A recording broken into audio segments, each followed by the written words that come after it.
Hi friends,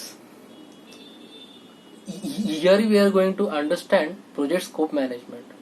So before starting project scope management, let's understand project. What is a project? So project is a unique entity undertaken to achieve a product, service or a result. As per this definition, the output of the project is product, service or a result. So to achieve this output, what we the scope management parts from integral and most important part in project management. So let's understand how. So here we are going to understand it with the help of a real life example. So let's take an example of construction of a building. Building, it could be any building. It could be residential building, commercial complex, any building. So construction of building is a project, right friends? So as a person, when we are doing a scope management for a building, what will we think of? We think of the different works which are involved in the construction of a building. So scope management as a whole consists of following phases. The first one is we plan scope management in detail. Then we, after planning the scope management, then we collect the requirements for the project. After collection of the requirements, we define the scope. After defining, we create a work breakdown structure. After creating work breakdown structure, we validate the scope, and finally we control the scope. So these are the different uh, so phases involved in scope management. So we will go each and every stage one by one. So first I would like to tell you about the example. So when I construct a building, what do I think of? I think of, in our case, is the land. The land which is allocated to us for constructing the building, a particular length or width, whatever which may be assigned. So that is the scope restriction of our work, right? So that is a part of scope. The land is a part of scope. Similarly, when you plan a layout, so you in that you will so you will in that you will have building layout, parking layout, security, then cricket ground, gym, and a number of amenities. You will plan an external layout of the building.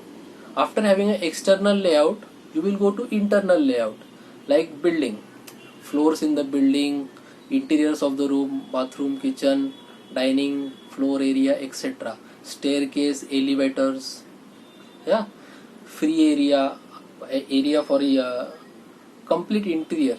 Then you will do all the MEP works, mechanical, electrical, plumbing works, to get the building constructed. After that, this is about the scopes. So you are getting na what we said.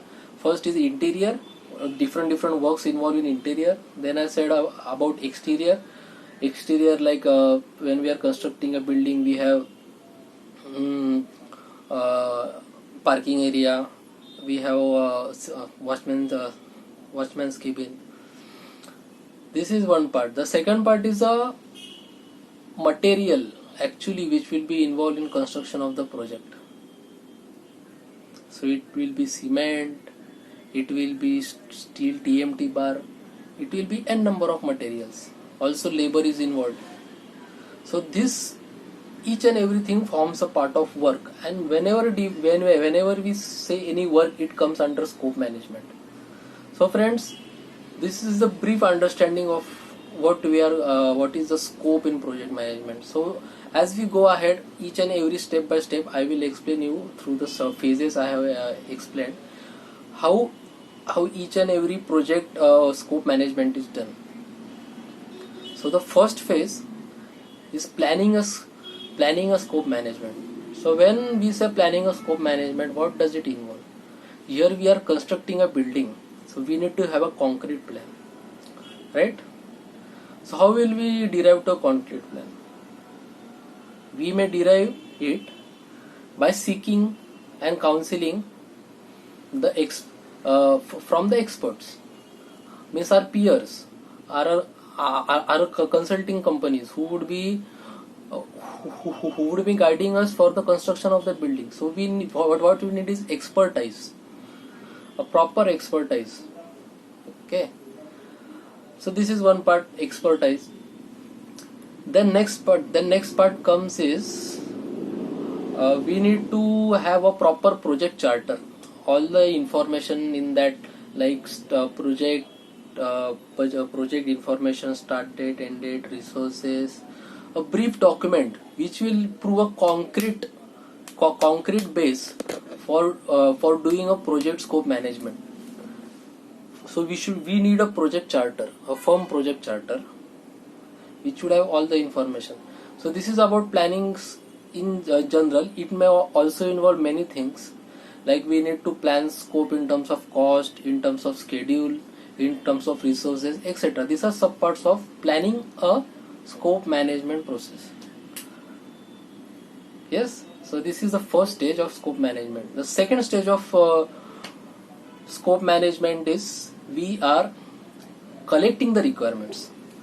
So friends, in our example we said we are constructing a building. So building construction needs a large amount of data, concrete data, which can be used for construction of a building, like how many floors are there, what type of construction they need, okay, what are the amenities they need, how many floors plan is there, what are the special things the building will have. So this is in general, we have to collect the requirements. So for collecting the requirement, different methods are followed. The first method is called as interviewing method. We go and interview. Like now here we are constructing a building.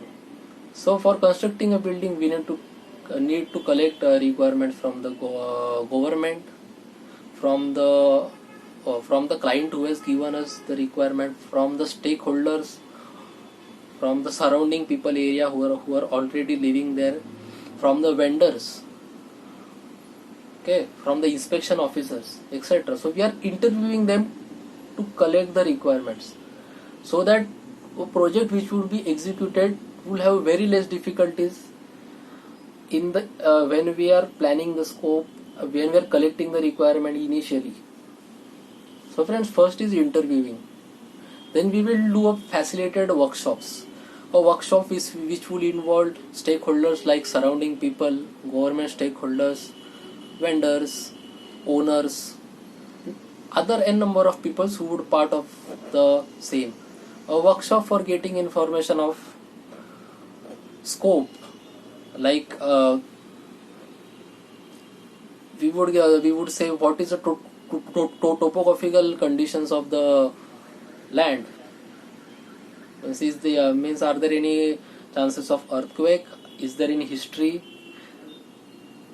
or something like yeah. So this we facilitated a workshop and gather the information from the stakeholders.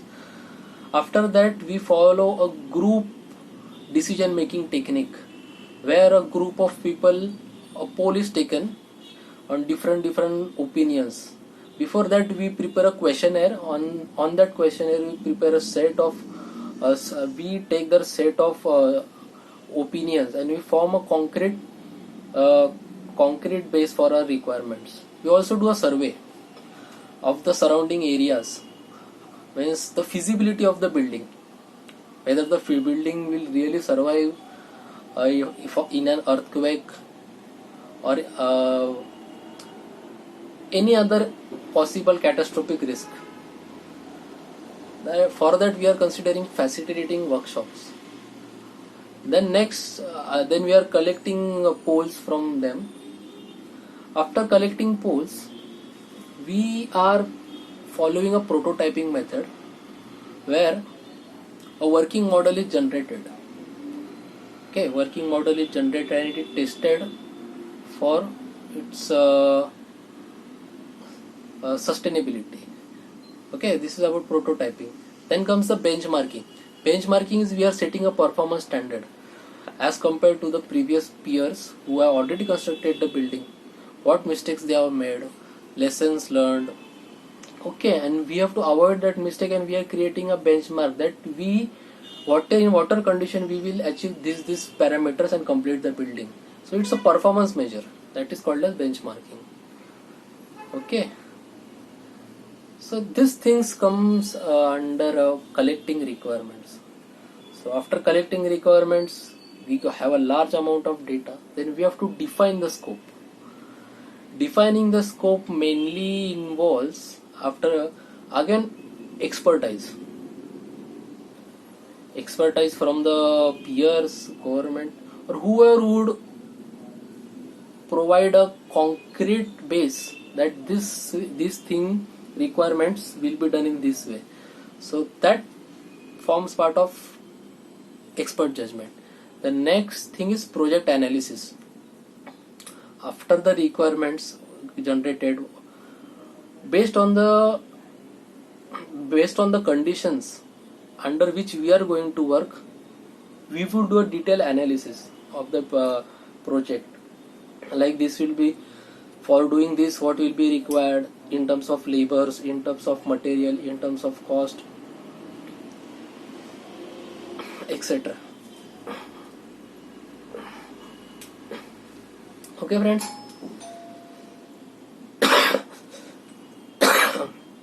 cost, etc. So this is about the same. So after we have done with the these things, analysis. So this whole things come under the what we call as defining the scope management.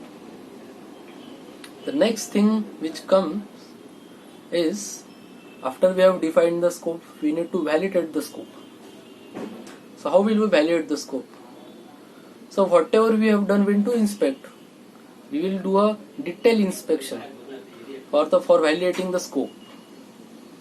Okay. So it will involve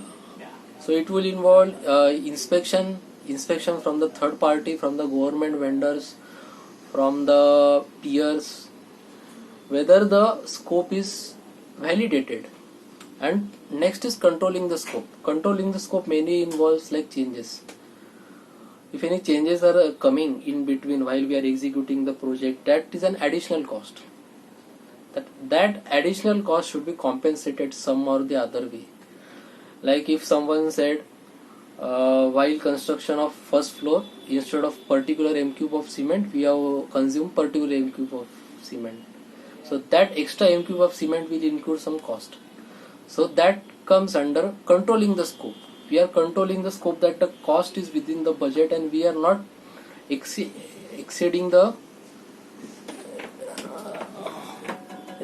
exceeding our budget. Okay.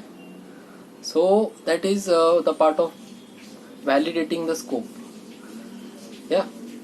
So friends, here we have completed the stage of validation, project scope validation, right? So friends, for construction of building, as you may see, scope management forms an integral part, and based on my knowledge and experience, scope management is the pillar of project management. So friends, hope you have understood this video in depth, as I have tried to explain you with real life example. Based on my knowledge and experience in project management, I would be bringing you more and more project management topics with examples. So friends, thank you.